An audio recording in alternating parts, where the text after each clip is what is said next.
In nature, anything that flies has symmetry. And in the early days of human flight, mimicking nature made sense. But as we pushed onto ever higher speeds, our stubborn insistence on symmetry might have been a mistake. In the 1950s, a brilliant NASA engineer began to push for a radical new approach, proving theoretically and with prototypes that aircraft didn't have to be symmetrical. The implications of his work are profound. It suggests we should be flying a lot faster and more efficiently than we are today. Since the dawn of flight, aircraft had been getting faster. In 1920, the fastest plane could barely reach 300 kilometers an hour. By the 1940s, they were already flying 3 times as fast, but there seemed to be a limit beyond which they simply couldn't go. Pilots called it the sound barrier. Above a certain speed, aircraft stopped accelerating, control became increasingly difficult, and stress forces could even cause an aircraft to break apart in midair.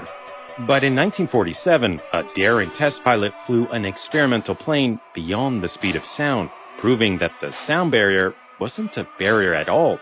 It's just that supersonic flight revolved around a different set of aerodynamic principles. In the decades that followed, engineers mastered the physics of flying supersonic, pushing speeds ever higher. But a new challenge emerged, designing an aircraft that would perform well in both flight regimes. Any aircraft optimized for supersonic flight would, by definition, fly poorly at subsonic speeds, because the ideal wing at lower speeds was long and straight, but for supersonic flight it was thin or sharply swept, a shape that struggled to generate lift at lower speeds. Engineers struggled to find a solution, eventually coming up with a kind of wing that could transform in midair, functioning more like a straight wing at subsonic speeds and sweeping back for supersonic flight. But variable sweep wings created their own set of problems. Pivot mechanisms had to bear immense lift, rotational, and bending forces. Shifts in the center of lift had to be compensated for with larger stabilizers or other systems, all of which added weight and complexity, largely undoing performance gains. Variable sweep wings were only successfully applied to a small number of military aircraft, none of which are still produced today.